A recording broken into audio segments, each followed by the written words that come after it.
Changer les constitutions africaines, est-ce légitime? C'est le thème de ce première ligne sur la radio-télévision africaine avec pour invité M. Wilfried Piquet. Bonjour M. Piquet. Madame. Alors vous êtes proche du président Denis Sassou Nguesso, vous êtes auteur d'ailleurs d'un livre qui a pour titre « Servir Denis Sassou Nguesso et le Congo ». Vous êtes également expert comptable en formation. Merci d'être avec nous sur ce plateau. Maître Brice Nzamba, bonjour. Bonjour madame. Vous êtes président du Cercle La Rupture, avocat au barreau de Paris, écrivain et auteur d'un ouvrage qui a pour titre « De l'ethnie à l'État-nation, pouvoir traditionnel et pouvoir politique au Congo-Brazzaville », publié chez L'Harmattan. Alors, pour cette deuxième émission consacrée aux constitutions africaines, on va essayer de comprendre justement pourquoi il y a cette espèce d'inflation révisionniste des constitutions africaines par, je ne dirais pas tous les présidents africains, mais en tout cas, en Afrique au sud du Sahara, on constate que c'est un peu la mode. Alors, il faut noter qu'il y a 3 présidents qui ont respecté l'esprit et la lettre de la Constitution. Il y a le président Konaré du Mali, les présidents Rawlings et Kufuor du Ghana. Donc, ce ne sont pas les présidents d'Afrique centrale. Un premier commentaire, Maître Nzamba. Écoutez, moi je pense qu'il y a parfois un tropisme, hein, vous savez, il y a les pays anglophones, souvent au niveau de la culture politique, c'est pas toujours la même chose. Quoique c'est pas une raison qui est tout à fait, c'est pas une raison absolue. Je pense que chaque pays a son histoire, et au Ghana, ils ont quand même, avec Rawlings, ils ont initié quand même une période déjà de lutte contre la corruption. Une période où les institutions prévalaient sur les hommes. Donc, une fois que le président Rawlings a initié cela, donc c'est tout à fait logique que celui qui suit puisse faire la même chose. Bon, je dirais quand même dans les pays francophones, on a quand même le Sénégal, puisqu'il y a eu le président Ouad qui a fait une tentative de révision de la Constitution pour espérer certainement organiser sa pérennité, mais finalement c'est une tentative qui n'est pas allée jusqu'au bout, puisque le peuple sénégalais s'est mobilisé, et finalement aux élections, le président Ouad a été battu. Donc on a eu quand même une alternance dans le cadre institutionnel et constitutionnel. Mais je note que c'est en Afrique de l'Est, et en Afrique, on va dire, anglophone, qu'il y a eu quand même ce respect des constitutions. En Afrique centrale, non. En Afrique centrale... Qu'est-ce qui fait que dans ces pays-là... Dans ces pays, parce qu'il y a, à mon avis, vous savez, la plupart des chefs d'État de l'Afrique centrale, ce sont des chefs d'État soit qui ont résisté au vent de la perestroïka, ou qui ont été éjectés par le vent de la perestroïka et qui sont revenus par d'autres moyens, et qui, par conséquent, ont une sorte de revanche à prendre. Voilà, donc, ils se disent que, comme disent les Ivoiriens, je ne veux pas être un deuxième Gaou, donc j'ai été pris au dépourvu la première fois, cette fois-ci, je m'organise pour rester jusqu'à la mort au pouvoir. Donc, c'est le cas au Congo-Brazzaville. Donc, il y a Denis Sassou Nguesso qui a été éjecté du pouvoir par le peuple, c'est-à-dire qu'il y a eu des élections libres et transparentes. Le peuple a choisi le président Lissouba. Le président Denis Sassou Nguesso est donc parti du pouvoir. Il est revenu par la force. Donc, ce qui fait que pour lui, ce n'est pas un démocrate au fond. Vous estimez qu'il n'est pas démocrate? Non, je pense que tout observateur objectif de la vie politique congolaise ne pourrait pas raisonnablement soutenir que le président Denis Sassou Nguesso est un démocrate. Voilà. J'ai des éléments objectifs. Monsieur Wilfried Piquet, qu'est-ce que vous répondez? Ça c'est surprenant. Le président Denis Sassou Nguesso, c'est lui qui a accepté dans son pays la conférence nationale souveraine. Il n'avait pas le choix, puisque plusieurs pays africains, vous savez, avec le vent de l'Est, étaient plus ou moins contraints d'organiser une conférence nationale. Le Congo savent que c'était la volonté du président Sassou, parce que s'il ne voulait pas de cette conférence, ça n'allait pas se tenir. Le président Sassou a accepté la conférence nationale souveraine, avec tout ce qui s'est passé dans cette conférence. C'est pourquoi je dis, ne répétons pas la même chose, ne soyons pas fous, parce que le fou, c'est celui qui pense qu'il faut répéter la même chose dans l'espoir que ça va aboutir à un bon résultat. Non, changeons de stratégie, dépersonnalisons le débat. Alors c'est quoi la stratégie? C'est pas Sassou. Le problème de notre pays, c'est pas Alors le problème, c'est qui? Puisque c'est nous-mêmes. C'est-à-dire? C'est nous qui refusons effectivement d'être à cette table pour débattre des affaires de notre pays. Pourquoi? Et parce qu'ils personnalisent le débat. Parce que pour eux, c'est le président Sassou. Alors qu'il y a tout ce qui a été dit autour de ce débat, des divergences et des convergences, on nous offre un cadre pour en débattre. Voilà, Maître Zamba. Je pense quand même qu'il faudrait préciser l'histoire. C'est-à-dire que là, on veut nous vendre un Denis Sassou Nguesso qui, bon prince, a dit bon, tout à coup, je vais laisser le pouvoir, j'autorise que vous organisez la conférence nationale. Les faits, c'est que le président Denis Sassou Nguesso a pris cette décision parce qu'il y a eu un rapport de force qui était en sa défaveur. Vous vous rappellerez, M. Piquen, que le président de la Confédération syndicale congolaise, Bokamba Yangouma, a dû appeler une grève générale illimitée de tous les travailleurs. Bon, c'est à l'issue. On va pas revenir. Mais parce qu'il faut quand même préciser les choses. Il faut préciser. Vice-président du présidium du débat actuel, du dialogue actuel. Oui, mais on ne parle pas. On parle de l'histoire. Parce que vous avez voulu. C'est effectivement ça, l'évolution des mentalités, l'évolution des idées. Mais là, hier qui combattait Sassou, aujourd'hui, il est au présidium. C'est ça l'évolution des idées. Ça, c'est autre chose. Ça dit que moi, je voulais juste repréciser que la conférence nationale n'est pas le fruit de la volonté généreuse du président. C'est le fruit du combat. Il faut peut-être mieux revenir à la Constitution, pour le dialogue.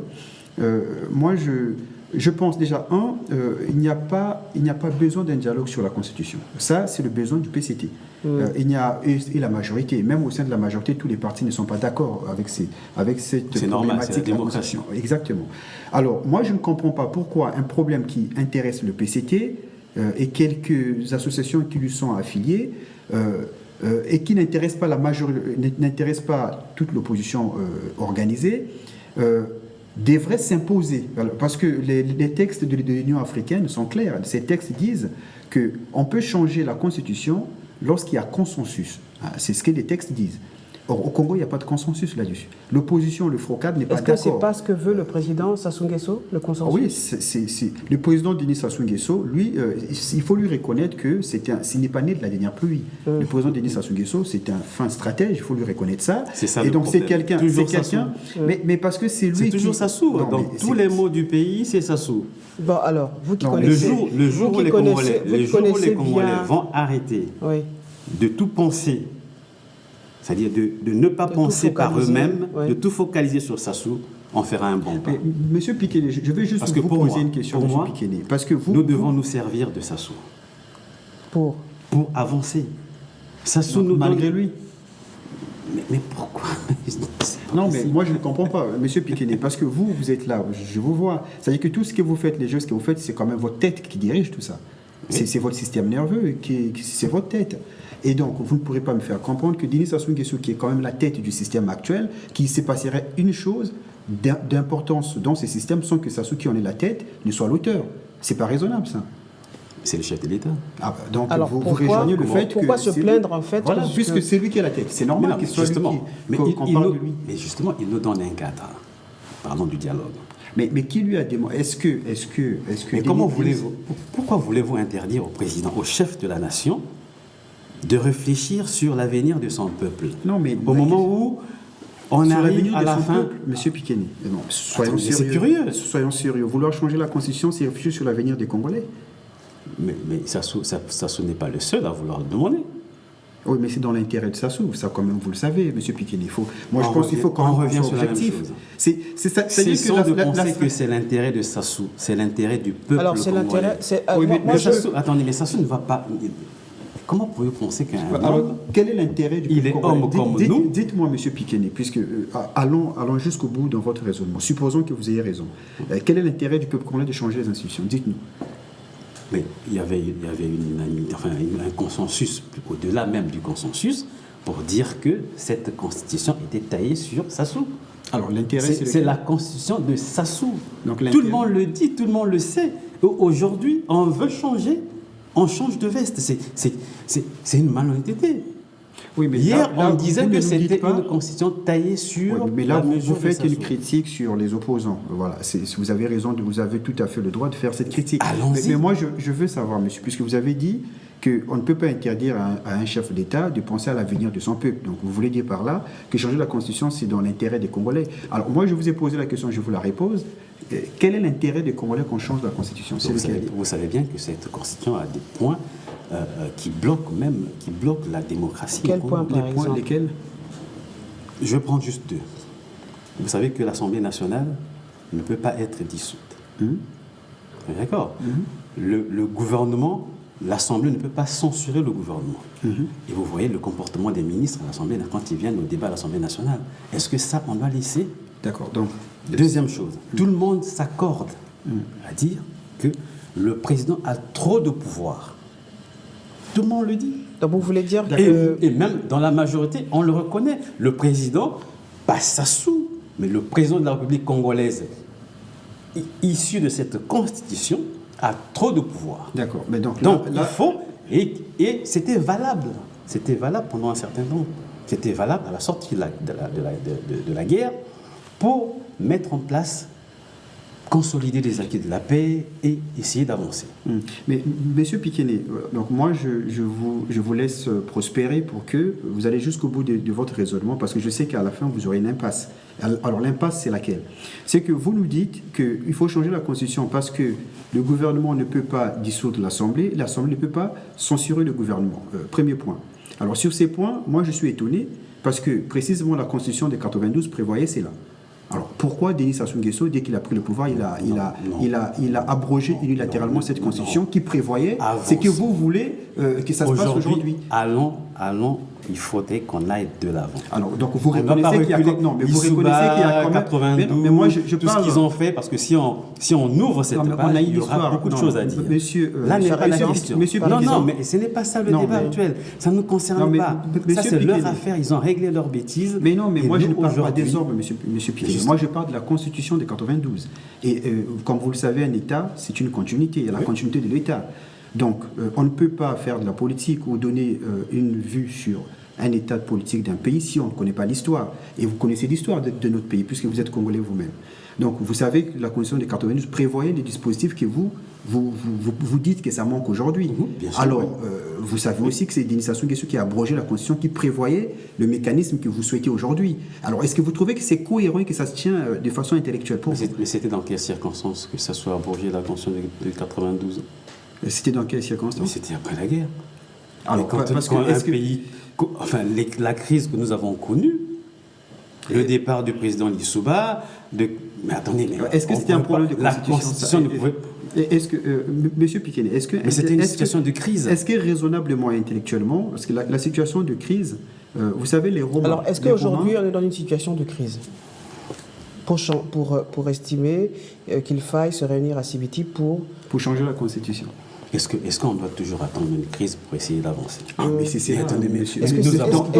Nous avons des neurones pour réfléchir. Non, mais Monsieur Pikene, vous êtes quelqu'un d'intelligent. Moi, j'aimerais qu'on aborde la question sur un autre plan, parce que c'est vrai que, et j'aimerais que vous nous parliez un peu plus de Denis Sassou Nguesso, parce qu'on a l'image, on appelle le cobra, vous qui le côtoyez, bon, ça c'est d'autres noms d'oiseaux, je ne dirais pas par respect pour le président, mais souvent l'opposition relayée par le citoyen lambda dit qu'en fait c'est un homme qui a gouverné le Congo-Brazzaville, et là je reprends vos termes, Maître Nzamba, pendant près de 30 ans, d'une main de fer, sans avoir pu impulser son essor économique, favorisant l'enrichissement de sa famille et de ses proches, condamnant la jeunesse congolaise à une vie de mendicité, y compris cette jeunesse qui, en 1997, avait cru en lui en prenant les armes pour son compte. Bon, ce discours-là, c'est vrai qu'on l'entend, c'est un discours, on va dire, vrai, mais est-ce que vous ne pensez pas que les citoyens ne sont pas un peu là, justement, de ce discours-là? Est-ce qu'il n'y a pas autre chose qui se cache derrière?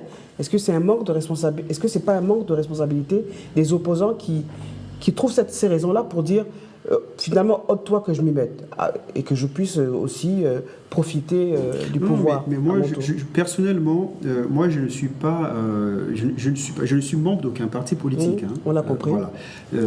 Moi, j'anime un cercle de réflexion. Donc, on fait un effort d'être objectif. J'apprécie. Voilà. Donc, voilà, c'est ça exactement. C'est-à-dire que moi, j'ai des reproches que je peux faire aussi aux opposants. Voilà. Lesquels?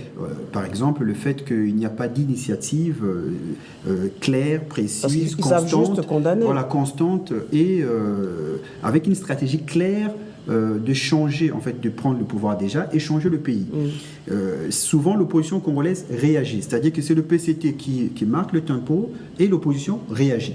Voilà, donc moi je pense qu'en politique, chacun devrait avoir son agenda. Donc l'opposition devrait avoir son agenda qui doit être indépendant de l'agenda du PCT.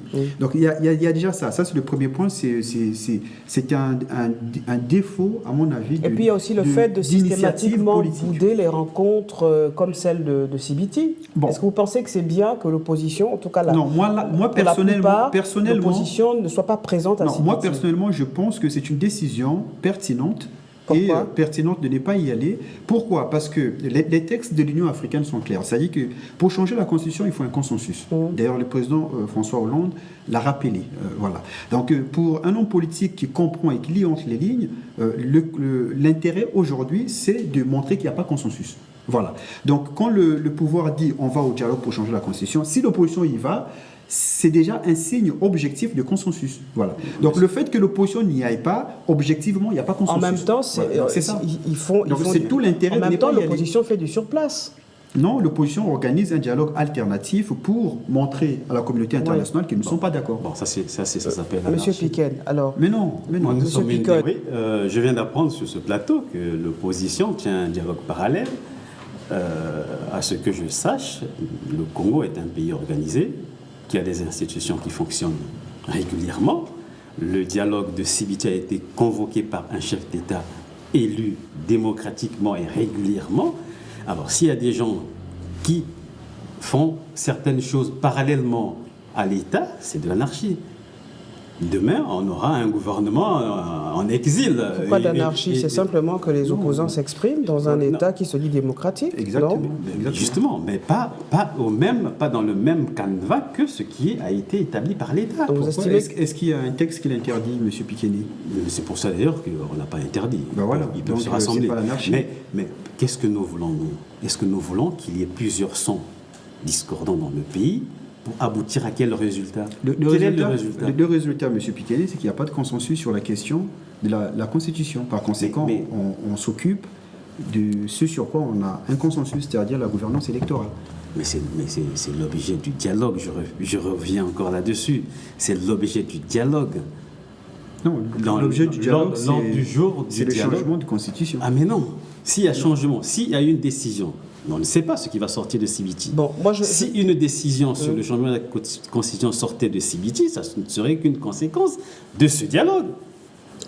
L'ordre du jour du dialogue, ce n'est pas le changement de la Constitution, c'est la gouvernance électorale. Je vais sûrement vous mettre d'accord, messieurs, et là, j'appelle peut-être les Congolais à être responsables. En 2016, donc, il y aura une élection présidentielle au Congo, avec ou sans le président actuel. Donc ce sera à vous de voter en toute liberté. C'est la fin de cette première ligne. Merci à vous, Maître Nzomba. C'est moi qui vous remercie. Merci, M. Wilfried Piquet. Ça a été un plaisir. À très bientôt. Merci.